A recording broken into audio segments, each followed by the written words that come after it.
Bismillahirrahmanirrahim.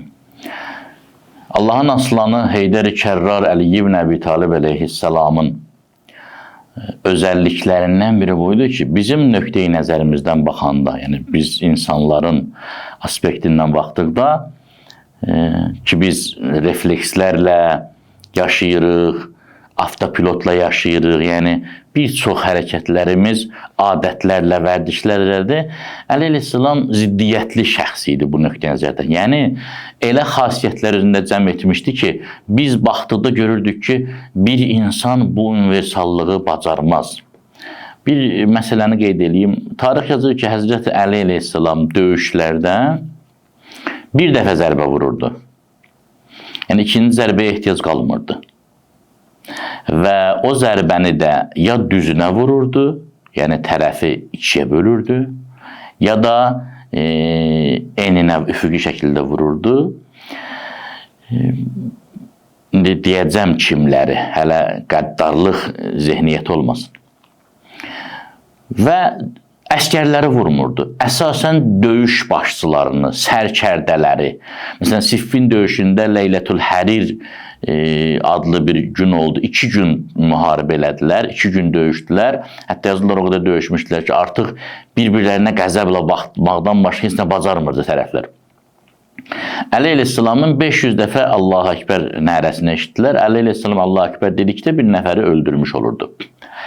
Və 500, Muaviyyənin qoşunundan 500 önəmli pəhləvanı, yəni başçını qətl etilmişdi. Əli əleyhissalam əskərləri vurmurdu, başçıları vururdu. Yəni, o əskərləri ölmə sürükləyənləri vururdu. Həmin Əli əleyhissalam sabahsı gün, birisi gün, bir neçə gün sonra bir yetim saxlayan qadını görüb hönkür-hönkür ağlayırdı, ona yardım edirdi. Bu iki xasiyyətin cəmlənməsi bizim nöqteyi nəzərimizdən mümkün deyil. Çünki peşəkar döyüşçünün gözü dönmüş olur, gözünü qan tutmuş olur, qəddar olur.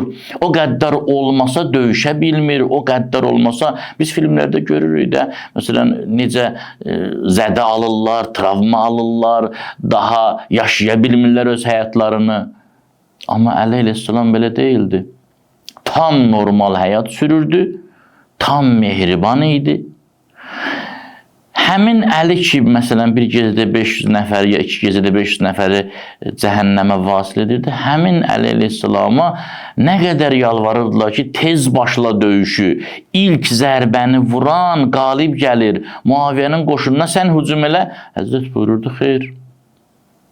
Hətta Siffin döyüşünü o qədər gedişdirdi ki, bəzi sahabələr gəlib dedilər ki, sən qorxaqsan.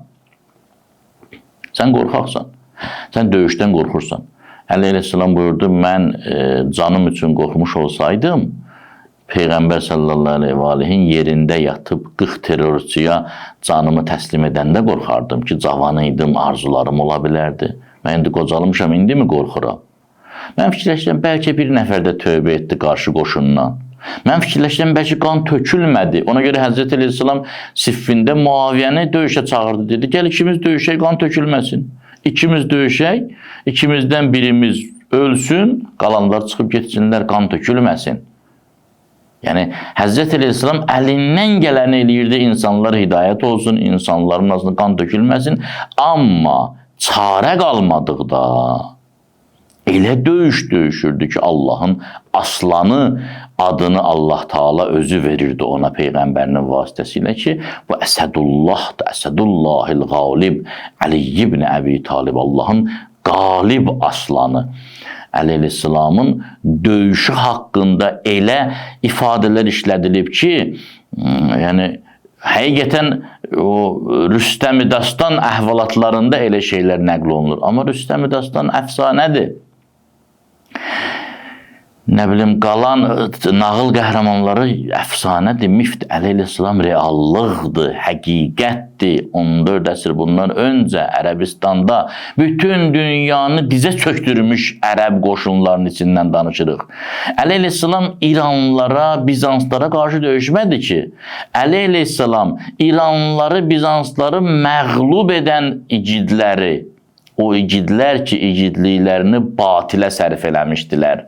Muaviyənin nəfsinə, Muaviyənin dünyasına həsr etmişdilər. Onlarla döyüşürdü. Bunlar bir insanın nə qədər güclü qəhrəman olduğunu göstərir. Amma həmin Əli əleyhissalam görəndə ki, bir yetim ağlayır,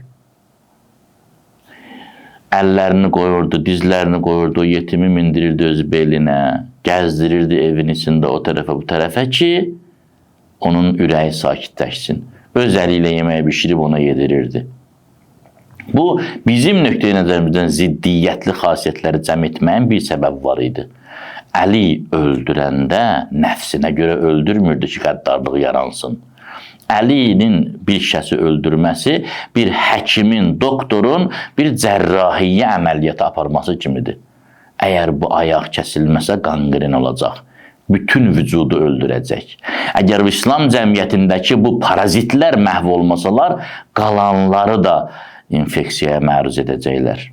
Ona görə də bu, bizim nöqteyi nəzərimizdən ziddiyyətli xasiyyətləri Əli Rəsulündə cəm etmişdi, çünki qürbətən iləllah yaşayırdı. Nəfsinə görə yox, Rəbbinə görə yaşayırdı. Allah o geniş dərya mənəviyyatdan bir damcı bizim də qəlbimizə əta etsin.